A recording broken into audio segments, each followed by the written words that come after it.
Welcome to Our Girl Relationships.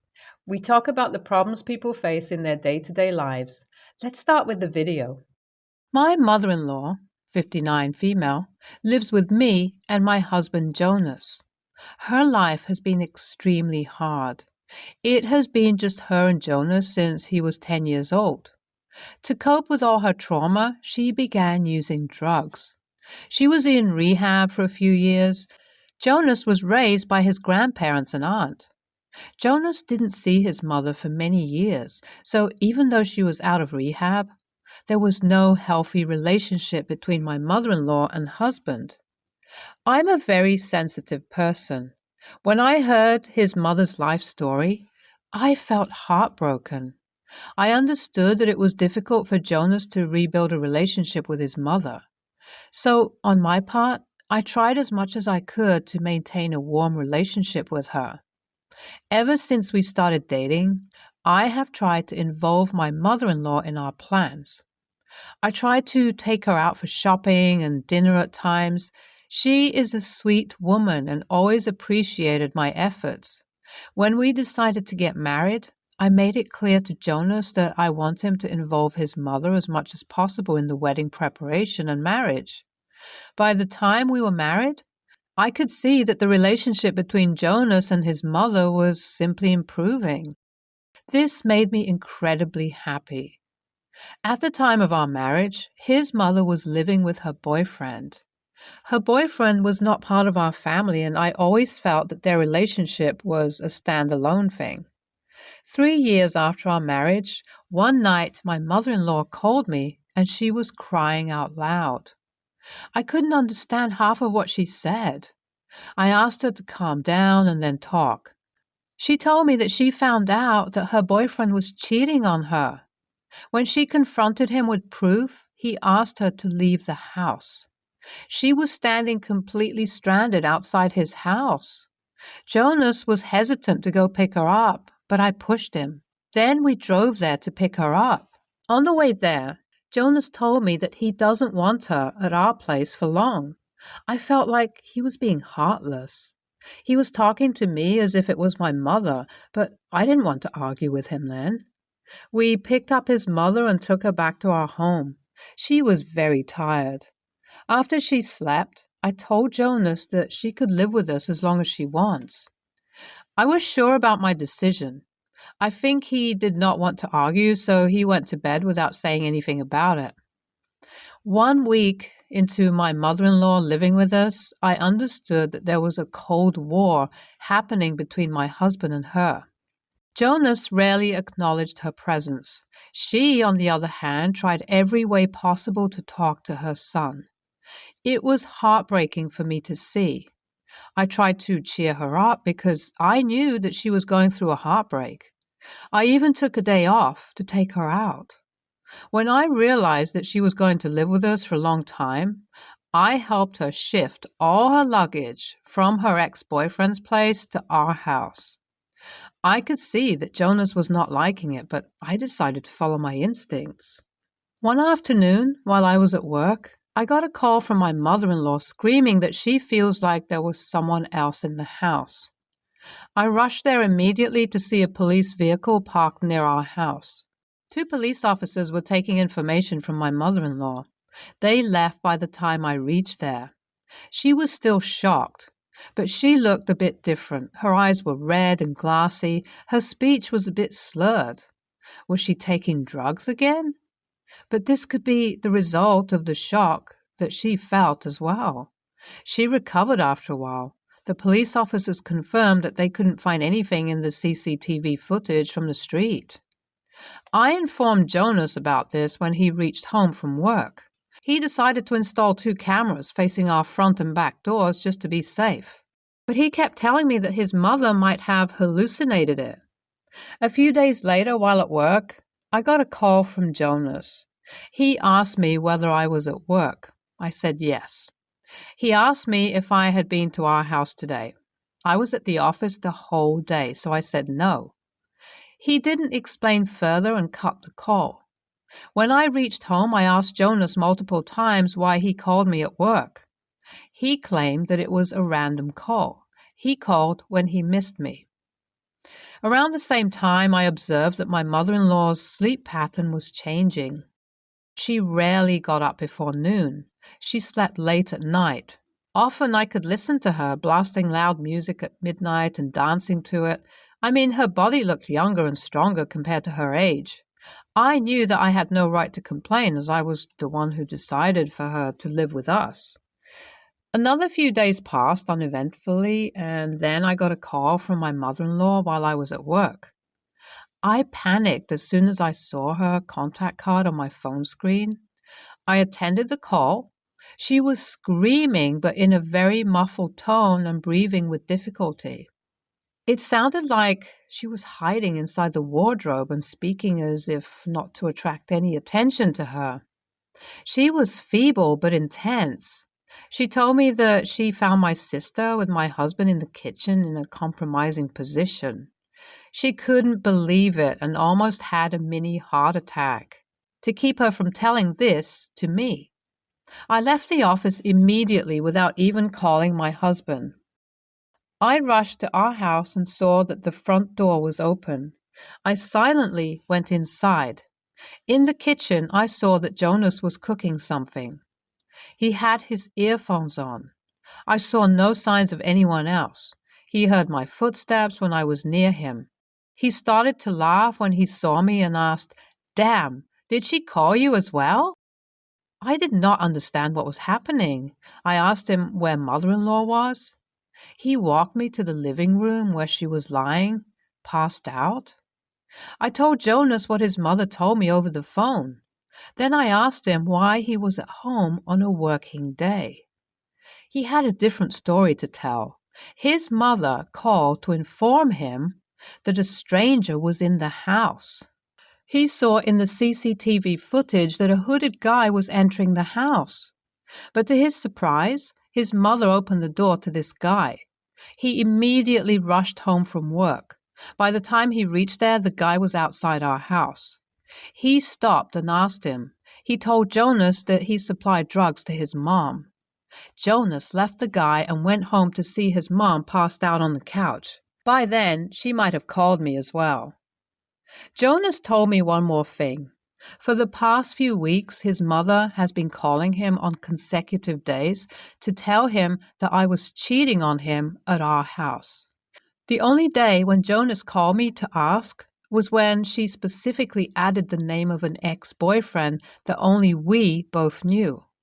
I told him that while talking about her breakup, I had mentioned to her my past relationships. She used details I had shared with her to confuse my husband. My immediate reaction was to apologize to Jonas. He had asked me not to let her stay with us. This has added so much confusion between us. I went to her room and saw that she was indeed using drugs. I felt betrayed. I have only shown this woman love and compassion, and here she was trying to split my marriage. I silently packed all her luggage and kept it outside our home and waited for her to wake up. When she woke up, I patiently took her outside and explained why I didn't want her there. I didn't give her a second to explain anything. I immediately went inside and shut the door. I could hear her shouting and cursing me. After 30 minutes, I saw a car near our home. She entered the car and went somewhere. I'm still processing the evilness of my mother-in-law. Jonas has since then consoled me, saying whatever happened because of my unlimited love for people around me. But my sister, parents, and his aunt are of a different opinion. They say that I shouldn't have immediately asked her to leave the house because she was still under drugs. They blame me for not consulting with them or thinking about the possibility of rehab. But I was hurt and couldn't think of anything else to do. Am I the AH for asking my mother-in-law to leave our house after I learned about her drug usage and plans to destroy my marriage? His mother has not reached any of their relatives' places. We just got a call from her ex-boyfriend. She has been there since today afternoon and has no plans to leave. He just told me that he used to sell drugs and that's how he knew her. He has a family of his own. I now have a completely different picture of my mother-in-law. Jonas has been very calm and composed throughout this chaos. I was wondering why he was hesitant to take his mother in. He had earlier told me that his father died in an accident, but in reality, his father killed himself after he came to know that his wife was cheating on him. Jonas knew about this during the time of his father's death. At the peak of her drug use, his mother once tried to choke him to death. That's what led her to rehab. He has since then stopped seeing her as his mom. He should have told this to me earlier, but I'm glad that I came to learn about all this at least now. I feel less guilty about what I did to his mother. More shocking news. My mother-in-law was arrested early morning today by the police. Her ex-boyfriend had another girlfriend and a daughter. My mother-in-law had been forcing him to break up with his girlfriend. Today, she went a step further and tried to stab her ex-boyfriend with a knife. Jonas is not at all shocked. But just thinking about the chances of us being at the other end of her knife will give me sleepless nights. YTA. You just left a woman in her late 50s struggling with drug use, completely stranded outside your house? Regularly using drugs can rewire your brain mechanisms. What she wanted was medical help. This is the time when your sympathetic side should have acted up. Instead, you just escaped by leaving her outside. YTA, your husband was clearly uncomfortable about taking her in. You should have at least considered his opinion before taking a major decision. You just paid a price for your stupidity. NTA, you saw a woman struggling and wanted to help her out. She, being evil, is not your fault. It is rare to find kind souls like you these days. I have a massive mortgage on a house in an HCOL city. I have 4 roommates. I have the basement suite and the upstairs is rented to 1 couple and 2 single people. They know I own the house, and all of them were recommended to me by friends or family. I still require the lease agreement and security deposit as well as first and last month's rent. I just was willing to rent to them at below market rate because I didn't have to advertise or arrange for a property manager. Between the 4 of them, I collect enough to cover the mortgage and utilities with a little left over. I save my money and use it to pay for major repairs and maintenance. I will be starting a new job in a different city in the new year. I knew about this back in late October. I offered the couple an opportunity to take over the basement suite in the new year for a little bit more money. They would get a massive bedroom upgrade and a private living room, bathroom, and kitchen. They agreed and let me know that they were planning on moving out in 1 year, so they would be willing to sign a 1-year lease. I asked the 2 singles if either of them wanted to take the master bedroom that would be empty. They both declined, but asked if they could turn it into a home office for them. I said sure, but they would have to cover the rent for the room. They think I'm being unreasonable. Since I will be making more money off the couple, they think I should keep their rent the same and let them have the room for free. I offered it to them for 80% of what I was getting before. They call me a selfish a-hole for taking all their money. Even if they took the deal, they would still be paying less than market value for a single room in our city. It turned into a huge fight with the people who refer them to me, calling me a greedy a-hole for trying to suck money out of their friends. I don't need to deal with any of this. I found a property investor who was willing to buy my house and honor my current leases, including the new one for the couple. Unfortunately for the other 2 renters, their leases are up in February, and I imagine that the rents will be going up a fair bit. But that isn't my problem anymore.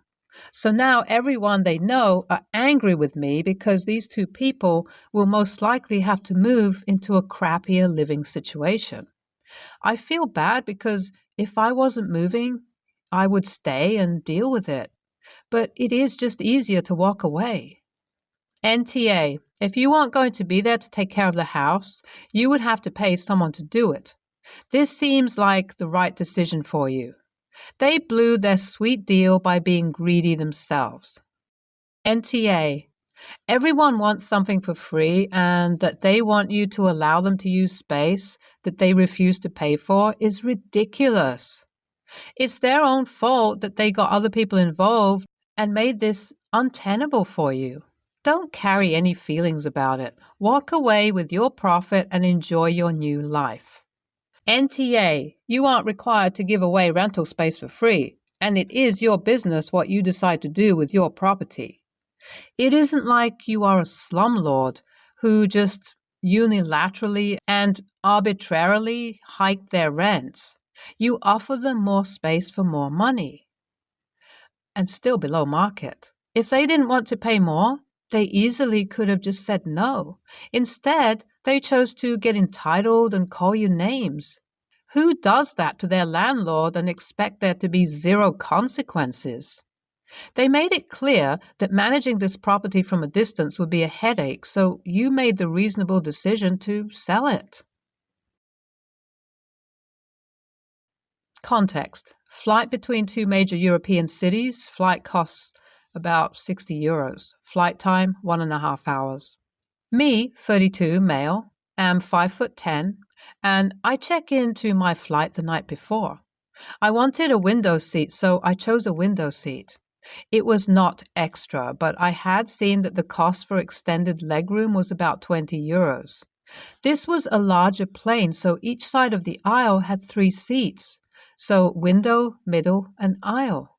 I didn't feel the need to get more space because I intended to sleep and it's generally sufficient space. After takeoff, the person in front reclines their seat.